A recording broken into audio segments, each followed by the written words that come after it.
Want to welcome to the program our guest this morning, Susan Morrison. How are you this morning? I'm fine, a little bleary. About 3 hours ago, I stumbled out of the SNL 50 after party, but I've got a big cup of coffee in front of me and ready to go. Well, that's what I want. I want to find out about that. So let's first identify really you. You are the articles editor of the New Yorker, former editor in chief of the New York Observer, but most importantly, at one time, an original editor of Spy magazine, a New Yorker yourself. And you've got this book out that has got a lot of attention this weekend. LORNE, the man who invented Saturday Night Live, and of course the 50 SNL anniversary going on this weekend, which you were sounds like immersed in all the way around. I was, yeah, I went to this great concert on Friday night at Radio City, and I watched the live show in a hotel room with a bunch of SNL writers. The studio audience was pretty much limited to cast members and former hosts because the show has been on for so long. But then went to the completely mind-blowing after party. As I was leaving, Billy Murray was on stage singing Gloria with the Roots. It Oh, that would was have been really, fun. really fun.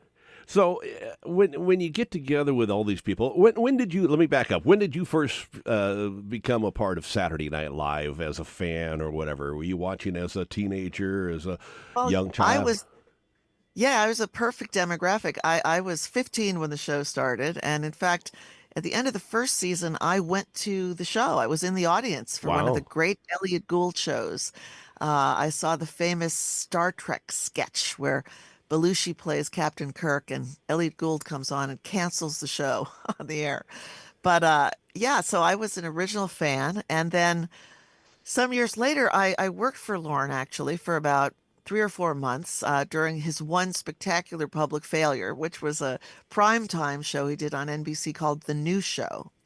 But it was I met a lot of people, a lot of the writers. I met Lauren, and in my subsequent career as a journalist, I kind of kept in touch with those people, and would bump into Lauren every 5 years or so. So we weren't friends, but we kind of knew each other around town. New York's not as big a town as it seems. So when you have this book, did you do a lot of interviewing with Lauren Michaels, or was it the people that surrounded him all these years where you gathered the information? Well, both. I was very lucky that I approached Lauren at a time when I think he was starting to think about his legacy, and so I interviewed him in his office like 40 or 50 times. I would go over there on Friday nights with my notepad, and we just had these very interesting free-range conversations. I interviewed everybody else connected to the show, all the performers and writers. And then for one week, I actually embedded myself in the show. I figured this is a guy who has basically helped determine what has made generations of Americans laugh over 50 years. And people don't know much about him. I wanted to see how he did it. So I was kind of at his elbow for a whole week at the show. Got to see all the different meetings up close, things that no outsider is ever allowed into. And it was just fascinating to watch him kind of work his magic on all the different creative egos swirling around him.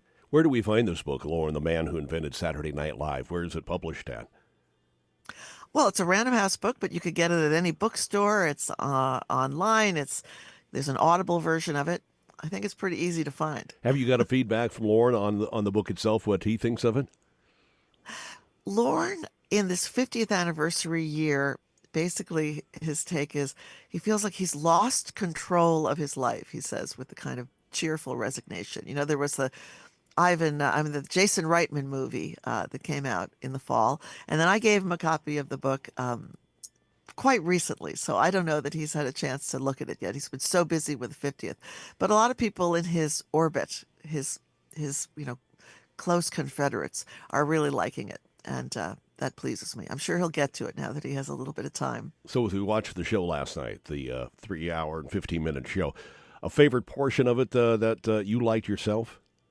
I love the Debbie Downer sketch. I think that that's an indelible character. And I don't know if a lot of people recognize it, but the term Debbie Downer didn't even exist before Rachel Dratch did that sketch. Such a good example of how SNL has kind of gotten into the water and sort of rewired our brains in a way. You know what I liked was Adam Sandler's song. Oh, and it made us reflect and really realize the gems that we did have a chance. Most of it limited time period of each person's exposure to us to them, and so forth. And then, like he said, every cast says they're the best cast, but really the best cast was the first cast. And you sound like you're the same generation as I was. I was there watching at home as a teenager, those first shows, the first year. And, I own the first cast as, being the best cast. Your thought on that? well, yes, it certainly is a sweet spot for me. But, doing all the research for this book, there are two other casts that really stand out to me. I love the late 80s cast of Phil Hartman, Jan Hooks, Dana Carvey. I mean, I think those people are just Hmm. their acting chops. And, Dana told me, he said, yeah, we had like real chemistry. We were an assortment pack. They could do anything. And I also love the cast slightly later.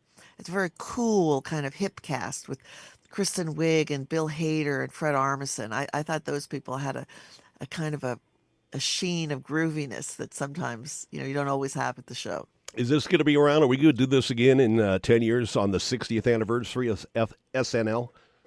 I sure hope so. Although, I have to say at the after party last night, I saw a lot more people kind of sitting on couches rather than, boogieing on the dance floor. I mean, we're all aging a little bit, but thank goodness we can still sit on the couch and laugh, right? Yeah, good job on your interview yesterday with CBS Morning Break, and a great book. I've got one ask of you. Since you seem to be a great writer and tell a great story, I've got 51 years on the radio. Maybe I can get you to help ghostwrite my autobiography. I'd be happy to help, or at the very least, to hook you up with some great ghostwriters. All right, there you go. My people will get a Putting hold them of your out there. people. Susan Morrison, again, the book is called LORNE, the man who invented Saturday Night Live. Thanks for the interview. Hope you get some rest today. Thank you. Okay, bye bye.